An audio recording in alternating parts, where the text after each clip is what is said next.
Bonjour à tous, aujourd'hui donc un cours sur les moteurs pas à pas, excusez-moi, donc qui se trouve dans la fonction convertir de la chaîne d'énergie, dans notre chaîne d'énergie. Donc le moteur pas à pas est utilisé donc pour produire un mouvement angulaire précis, on vous dit, hein, ce type de moteur est très courant dans les dispositifs où l'on souhaite contrôler la position angulaire d'un axe moteur. Hein. Alors où les trouve-t-on ces moteurs pas à pas le plus souvent, hein? À la base, on les trouvait généralement dans les imprimantes 3, dans les imprimantes que vous disposez chez vous à jet d'encre, pour la commande donc de déplacement de la tête, et puis pour la commande aussi de déplacement du papier. On peut les trouver également dans des appareils photo numériques pour le contrôle du zoom. Dans un appareil qui est utilisé lui en milieu médical. En ce moment, on pourrait peut-être penser qu'il est peut-être utilisé. C'est un dispositif donc, qui s'appelle un pouce-seringue. Un moteur pas à pas est connecté directement à une seringue. Le mouvement de rotation du moteur est transformé en un mouvement de translation de l'intérieur de la seringue et permet d'injecter, selon des protocoles bien précis, à des patients en continu un médicament pour que ce médicament fasse le plus effet possible aux malades. Et puis, à l'heure actuelle, pour vous, on en retrouve énormément. C'est d'ailleurs ce qui permet de commander les déplacements de vos imprimantes 3D sur les trois axes X, Y, Z, ainsi que sur la partie de l'extrudeur qui permet de faire avancer le fil ou de le faire reculer quand on doit rétracter le fil de ces imprimantes. Le gros avantage, c'est qu'on en obtient donc les avantages. Une grande précision au niveau de la position. Hein. Si on prend l'exemple d'un moteur qui aurait 360 pas, il permettrait de commander au degré, avec, on atteint couramment 3 à 5% du pas. Ces moteurs ne possèdent pas de dispositif électrique de commutation. Ça, c'est un exemple par rapport au moteur à courant continu. Rappelez-vous, le moteur à courant continu, lui, possédait donc des balais.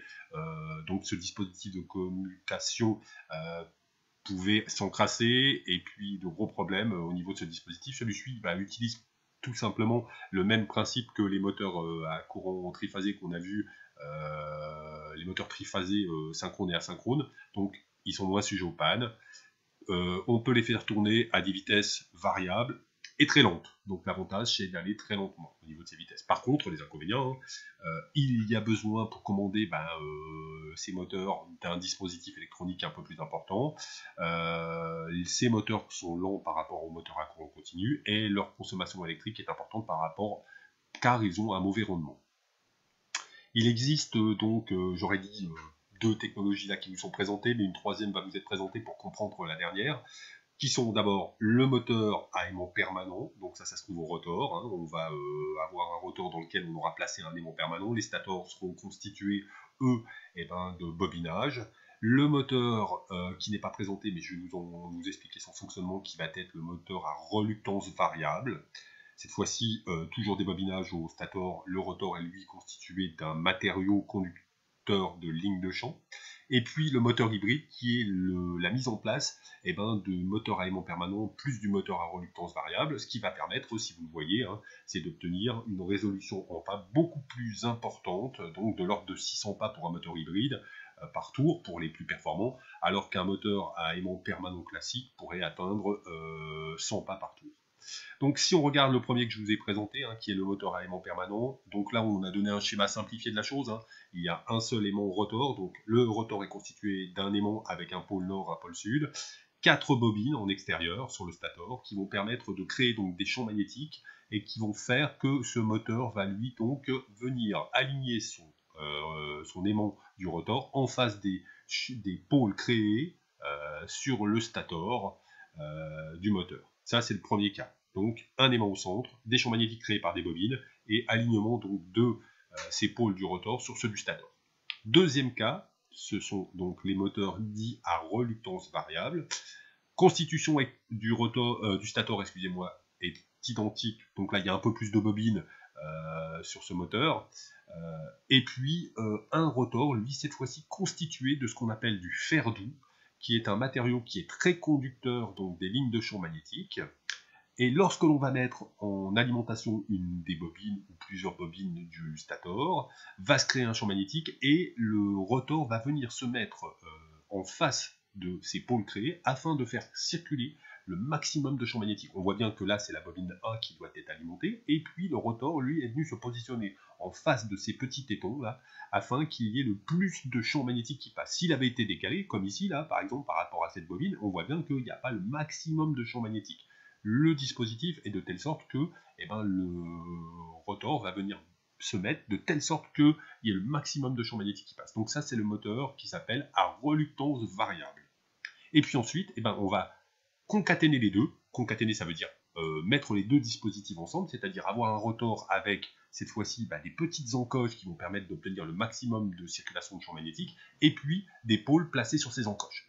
Donc on obtient ensuite ce qu'on appelle un moteur dit hybride. On le voit bien apparaître ici sur un moteur explosé, on a ouvert le moteur, et on voit bien qu'il y a des petites encoches, et en plus, on ne voit pas apparaître les nord et les sud, parce qu'on ne peut pas les matérialiser comme ça, mais il y a aussi des pôles qui sont mis en place. On voit également apparaître un nombre plus important de bobines, on le verra par la suite, qui va nous permettre d'obtenir un nombre de pas beaucoup plus important. Donc ça, c'est le moteur dit hybride, reconstituant donc un aimant au rotor plus le dispositif à une reluctance variable. Si on revient dans le cours, on va s'intéresser pour la suite du cours, simplement pour bien comprendre le fonctionnement, on va se placer avec un moteur tout simple à aimant permanent au centre, et puis des bobines autour, un nombre de bobines restreintes pour comprendre le fonctionnement.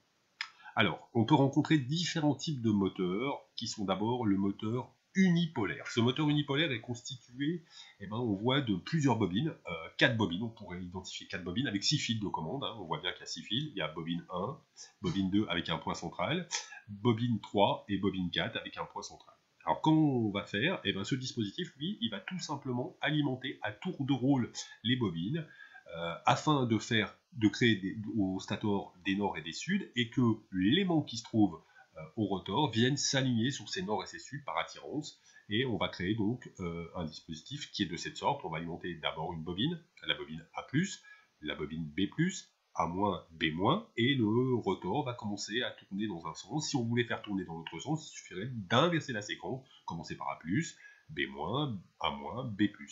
On va voir une petite vidéo si vous voulez, donc sur un site que vous pourriez aussi vous rejoindre pour le faire, l'adresse du site je pourrais vous la donner si vous voulez. Donc on a une petite animation flash, je me suis mis dans le sens horaire, j'ai un moteur unipolaire 4 bobines, et puis à chaque commande vous allez voir que si je commande en pas le moteur, excusez-moi, je me mets en pas entier, j'expliquerai ensuite ce que c'est que le demi-pas. Je me mets donc en pas entier, et je vois bien qu'à chaque fois, chaque bobine déalimentée, un nord ici, un nord ici, un sud ici, l'aimant vient se mettre ici. J'avance d'un pas, cette fois-ci c'est la bobine B qui est alimentée, le sud vient ici, donc je suis bien dans le sens horaire, et puis le nord ici, le rotor avance au fur et à mesure dans le sens horaire. Si j'inverse le sens de rotation anti-horaire, on voit bien que la séquence arrive dans l'autre sens, et le moteur tourne donc dans l'autre sens. Donc ça, c'est le moteur dit unipolaire, 6 fils, 4 bobines à commander. Donc on vous dit qu'il y a 2 bobines possédant un fil en commun, ça équivaut à avoir, pour moi j'ai dit 4 bobines, une ici, puisqu'on commande les bobines séparément. Ensuite, un moteur 4 fils qui s'appelle le bipolaire, cette fois-ci on a 2 bobines avec deux entrées, cette fois-ci il n'y a plus le point milieu, et, excusez-moi, là, cette fois-ci, pour commander ce moteur, on va devoir envoyer, pour créer les nord et les sud qu'on vient de voir avant, une fois une tension dite positive, par exemple avec ce 12 volts envoyé d'un côté sur la bobine A, on aura un nord, un sud appliqué, par exemple ici sud-nord, et puis dans le cas où on enverra moins de 12 volts, le champ magnétique sera inverse, et le nord deviendra ici et le sud ici, ou inversement. Et puis donc la commande se fait avec des tensions qui sont positives, négatives. Donc si on allait revoir le fonctionnement sur le site qui était avant, je passe cette fois-ci en mode toujours horaire, en mode bipolaire, et cette fois-ci, je vois bien que la bobine A est alimentée courant entrant dans ce sens-là. Ensuite, la bobine B, courant entrant ici. La fois suivante, le courant dans la bobine A entre dans l'autre sens. Donc, si on utilisait la règle dite de la main droite, on verrait que le champ magnétique créé dans ce stator s'inverse, comme on l'a vu dans le cours sur les moteurs asynchrones triphasés ou synchrones. Il y avait la règle de la main droite qui permettait de déterminer le sens du champ magnétique en fonction du courant qui passait dans les bobines. Donc ça, c'est les moteurs donc dits bipolaires avec inversion des polarités sur les bobines pour faire tourner le moteur. Si on veut inverser la séquence, le sens de rotation, c'est inversion de la séquence d'attaque. Ensuite, donc ça c'était le moteur 4 fils, hein, le bipolaire. Ensuite, si on va passer un petit peu, on reviendra au-dessus après. On peut également, donc on a dit commande en part entier, c'est-à-dire que on envoie des séquences de 4 séquences, là, comme la constitution de notre moteur nous le fait. Une seule bobine alimente à la fois, c'est ce qu'on a bien vu.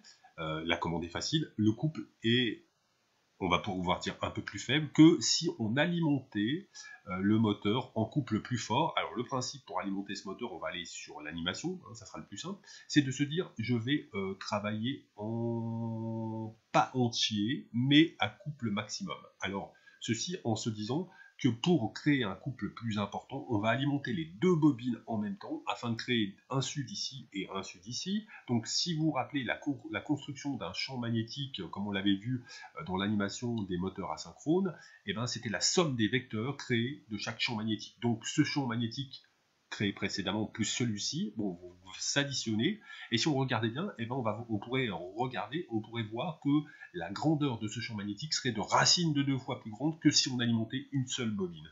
Et on a donc un couple beaucoup plus important cette fois-ci, donc de racine de 2 fois plus grande.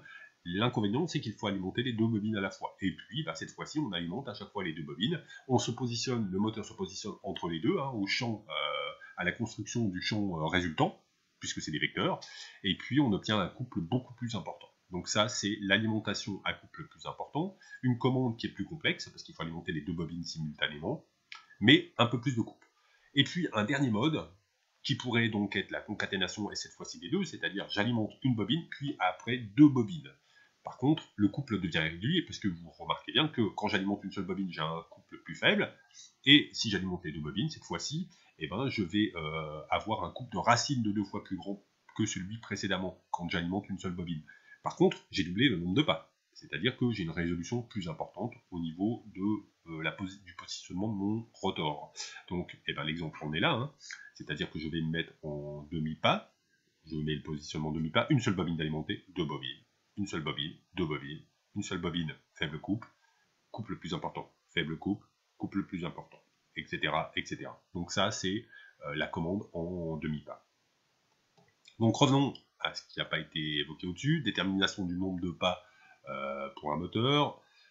Prenons l'exemple pour notre commande que nous avions précédemment, deux bobines au stator, une paire de pôles au rotor, c'est-à-dire que l'on a 4 pas. Vous êtes bien d'accord, ce qui est vraiment très peu pour un moteur pas à pas.